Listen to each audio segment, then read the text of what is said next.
So I just spent a few days getting footage and putting this video together over some of the best and hardest weapons possible to find.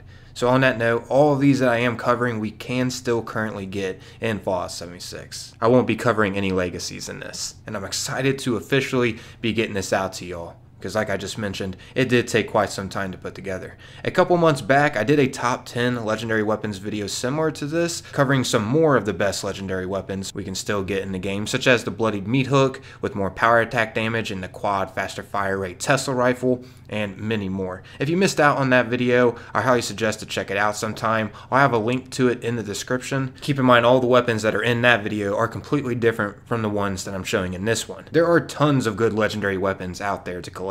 As you can see, it did pretty good, almost surpassing 3,000 likes. I'm highly grateful for the support because these kind of videos do take forever to make. But I genuinely want to get this kind of content out to the community because I feel like it's actually helping players out to know what's good and what's not. It'd be really cool to see if we can get this one to surpass 500 likes. As always though, that is obviously totally up to you if you want to support this video or not. And by the way, I am trying to stay clear of covering just bloodied weapons. I know those are great weapons to get our hands on, but I'm trying to cover more legendary weapons besides the ones with the bloodied effect. Don't get me wrong, I do cover quite a bit of those in this video, but I also cover many others as well and explain why they are good too, just to have a variety. And not to mention, I added a bonus weapon for those of you that managed to reach to the end of this video too. It is an extremely good one. Some of you may think it's a joke at first, but it's not. Anyways, yeah, let's go ahead and get into all of these now. Alrighty, so I'm going to be starting this list off with an unusual one. I'm actually going to be starting off with a solid Troubleshooters weapon. A lot of players, when they get something with Troubleshooters, they just turn it into script when they get them, but they can actually be really useful, especially for going through a silo to launch a nuke, because all that's inside the silo are robotic enemies, and as we know, robots can be tanky bullet sponges at times. And in case you don't know what the Troubleshooters effect does, it gives plus 30% damage to robots. That's quite a bit of additional damage right there. As you can see here, I have a Troubleshooters armor-piercing automatic handmade with explosive rounds and 25% less VATS action point cost. And I'm doing 218 damage per shot with it. This thing absolutely shreds through the silo, killing any of the robots with just a few shots typically. Now, of course, finding a Troubleshooter weapon with these rolls will be almost impossible, so I don't expect you to have these same rolls, but definitely be on the lookout for a solid Troubleshooter weapon. I recommend for those of you that do typically turn these into script to just maybe think twice before doing it in the future, because once again, these could be extremely beneficial going through the silo. Okay, so next up here on this list, I have for you an Instigating hardened lever action rifle with explosive rounds and an effect that makes VATS critical meters fill 15% faster. And as you see, I got this weapon doing about 400 damage per shot. 389 to be exact. This is an ultimate weapon for sneak VATS builds, because in case you don't know what the Instigating effect does, it gives double damage to the opponent if the target has full health when you hit it. So if you're sneaking around and targeting your enemies to get that additional bonus sneak damage, you'll more than likely be one-hitting most of the enemies that you target, because the Instigating effect doubles your damage with the first hit, and then you get an additional 2.5 times bonus damage from the sneak hit, which results in about 5 times your typical damage with your first hit. Think about that, guys. It's absolutely insane how powerful you can get this Instigating weapon to be with a sneak build. Oh, and by the way, be sure to have at least Covert Operative perk card on, because that's how you'll get the bonus range sneak damage. I'd also upgrade the regular sneak perk card too if you can, because that'll make you harder to detect, which will give you higher odds of not getting detected and being able to land that sneak hit. And in case you don't know, both of these perk cards are located in the agility category. Alrighty, so next up here I have a Furious Gatling gun with explosive rounds, as well as faster movement speed while aiming. That's not really a crucial perk, that could be a better perk. But the explosive rounds combined with the Furious Gatling gun makes a pretty deadly combination. Honestly, just having the Furious effect on a Gatling gun, a minigun, or a Gatlin plasma weapon goes great with them. Because as we know, those weapons hold a lot of ammo and we can fire a lot at once. And in case you don't know what the Furious effect does, the damage increases after each consecutive hit on the same target. I mean, think about that. I can fire 500 rounds with this Gatling gun before I have to reload it. This thing seriously shreds. Just check out the footage right here of it just demolishing all these ghouls coming at me in the Charleston Capitol building. You can clearly see it does work.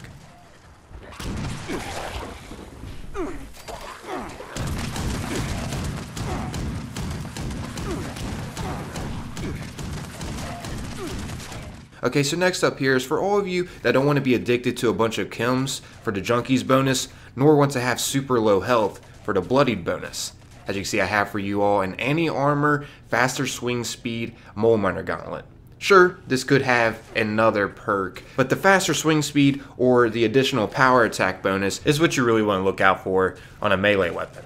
And I'm talking about any melee weapon. The faster swing speed or the additional power attack bonus really helps out. And just to let you know, you can't get both of them at once though. Would be nice, but no, it's not possible unless it's like a hacked weapon or something. And keep in mind how I have this much damage, 1755, is because the mole miner gauntlet can mix with vintage Nuka Shine. And in case you don't know what that does, that gives an additional 100% to unarmed damage. So yeah, the mole miner gauntlet counts as an unarmed attack, but you want to be sure you're using the Iron Fist perk card when using this.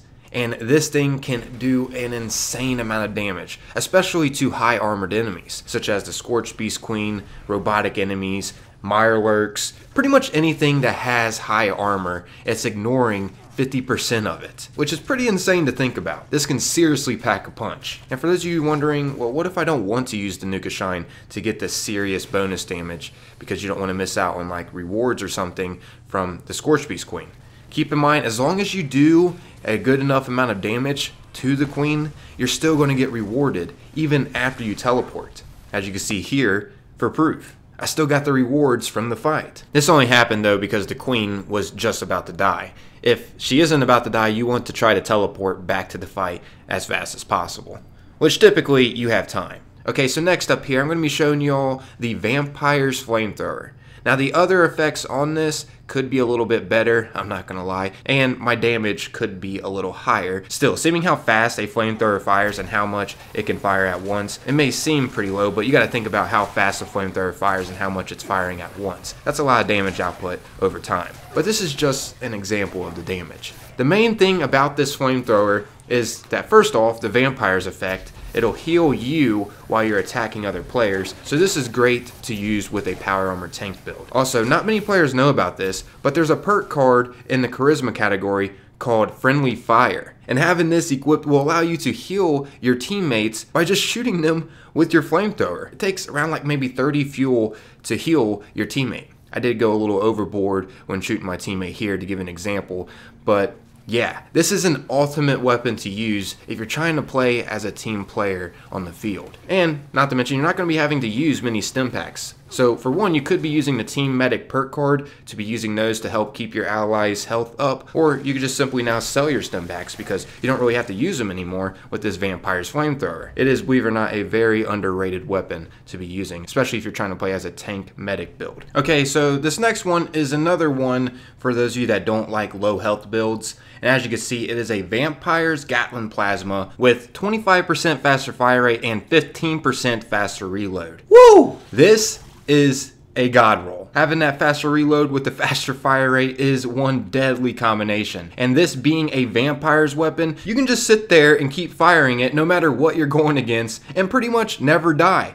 You'll keep regaining your health back. As you can see here, versing all of these ghouls. I'm just going to keep this one simple and straight to the point because it's very similar to the Vampire's Flamer that I just went over. This is another weapon that I recommend making a power armor tank build with. You will just annihilate enemies and pretty much always be full health because you'll continue to keep regenerating it. It's great against being up front and center against the Scorched Beast Queen. So for this next one, I had to add this to the list just because it's becoming the new meta within Fallout 76. It's just as good as a bloodied build, and that is a junkies build. As you can see here, I'm showing off a junkies armor piercing automatic handmade, and I got the damage doing 288 per shot. And the perks I got on this junkies handmade are VATS critical shots do 50% more damage and 25% less VATS action point cost. This is a god tier combination right here if you're playing with like a VATS sneak build. But yeah, like I mentioned before, a solid junkies build can be just as powerful as a bloodied build. Actually, a lot of PvPers are starting to use junkie builds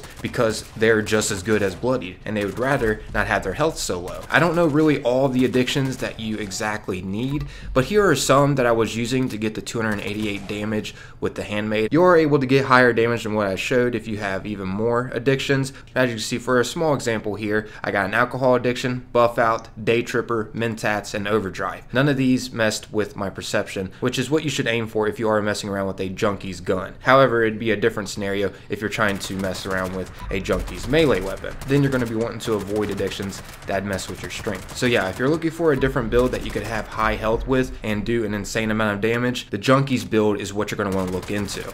I suggest tinkering around with different addictions and find out what helps your damage out the most. In case you don't know what the Junkies effect does, the more addictions that you have, the higher damage that you're going to be dealing. But keep in mind, once again, you don't want every single addiction because that can affect your damage negatively. Just depends on whether you're using a melee weapon or a ranged weapon. And not to mention, the addictions don't go away until you use something that will get rid of them. And getting addicted to something is pretty self-explanatory. Just continue using the same thing over and over until it pops up on the screen that you became addicted to whatever you were using. Anyways, next up here on the list, I have for you the bloodied stealth boy killer in PvP. And that is the quad automatic gamma gun with 25% faster fire rate. You want to make sure the gamma gun is quad so you can spam your shots just in case the PvPer may be using a stealth boy. And as we know, most PvPers use stealth boys and are bloody. This annihilates them because it gives a ton of radiation, especially once again if you're spamming your shots. As you can see here for an example. I mean, just look, I was shot just a couple times and look how much radiation I got from this gamma gun. Yeah, this thing is insanely powerful and almost nearly impossible to actually get these exact same rolls. But if you do get them, you're in luck. You're going to be almost unstoppable in PvP. Anyways, these next weapons that I'm going to be showcasing are going to be bloodied weapons. Starting off with the bloodied 25% faster fire rate and 90% reduced weight fixer. Yeah, that 90% reduced weight could be something better, but that 25% faster fire rate mixed with the bloodied effect on a fixer is seriously a god roll and extremely difficult to get your hands on. In case you don't know, you have to have learned the fixer plan to even get a legendary variant of this weapon from the purveyor. This can only be gotten at the moment from the purveyor. A random legendary enemy that you take out in the game won't have this as a drop. Oh, and you can also get it from trading with other players too, but it's worth seriously a lot. Like, I'm talking over 100k caps easily. And by the way, some of you might be wondering, well, where do you get the fixer plan so you can possibly get this from the purveyor? The fixer plan is a random reward from completing the imposter sheep squatch event. So yeah, that's what makes it even more difficult to get your hands on this. And what's so good about the fixer compared to like a handmade? As you can see here, it actually improves your stealth and you have a faster sneaking movement speed. Using this weapon goes perfectly with a VAT sneak build, especially if it's bloodied. You'll pretty much be taking out everything with just a couple shots. It may not have too much in the clip, but like I just mentioned, pretty much everything that stands in your way, you're going to be taking out in a couple shots. Of course, I'm not talking about like the Scorch Beast Queen or the Imposter Sheep Squatch, but most of the enemies you're going to be taking out in a couple hits. Heck, to be real with you, not even a couple hits most of the time. It takes like a bullet with this weapon if you have a solid VAT sneak build. Speaking of the Scorch Beast Queen though, it can do some serious damage against it pretty fast. This is definitely one of the most valuable and rarest weapon that we can still currently get in the game. Now this next one I'm going to be showing you is even more rare than the bloodied faster fire rate fixer. And that is a bloodied faster swing speed bear arm. And not to mention this roll has a +1 agility too, which increases your sneak a bit. Yeah. Oh, and by the way, the only reason why this has almost 6,000 damage is because Nuka Shine can boost the damage of this. Using this counts as an unarmed attack. The only way you're going to be able to get this is, once again, you're going to have to learn the bear arm plan, which can be gotten randomly from completing Project Paradise. This is actually more rare than the fixer plan. So that's what makes this weapon even more rare than the fixer, because getting the bear arm plan is harder. But yeah, once you have learned the plan, that's when you can officially have a chance at getting a solid roll from the purveyor. This thing can seriously pack a punch, especially when you modify it with the puncturing mod. As you can see here, I'm just annihilating all these ghouls that are coming at me, once again in the Charleston Capitol building. I like using this area for an example of showing off weapons, because there's just loads of ghouls here. It's a highly underrated place to farm. Okay, so there you have it, everyone. A compilation of some really good legendary weapons that we can still get in Fallout 76. They're just extremely difficult to actually get our hands on. Now, like I mentioned in the beginning of this video, I'm going to be showing y'all a bonus weapon for those of you that made it to the end of this. As you can see, the bonus weapon is a bloodied Mr. Handy Buzz Blade with plus 50% limb damage and plus 1 agility. Now, some of you may be thinking, is this some kind of joke or something?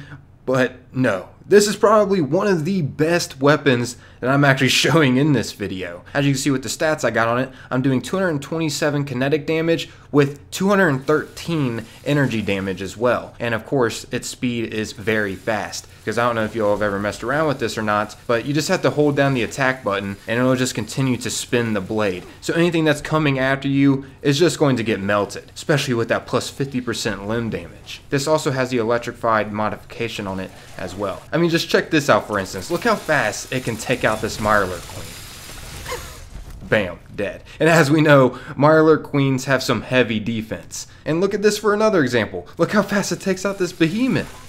Bam, dead. But yeah, I guess that's our wrapping up this compilation, everyone. Hopefully you found this enjoyable and you found some kind of new weapon that you want to try to hunt after. I showed quite a bit of good ones, and if you haven't seen my previous top 10 legendary weapons video in Fallout 76, I highly suggest to check it out. If you did miss out on it, the video will pop up here on the screen here soon, and you just have to click on it to go to it. But yeah, I'm out of here, everybody. Thanks for taking the time watching and listening, and if you found this enjoyable, consider taking a little bit of your time and leaving a like. It helps the video get passed around more a lot. As always though, that is totally up to you. Just leaving a friendly reminder for y'all. Good luck hunting after some of these if you found some that you were interested in. Until next time, peace.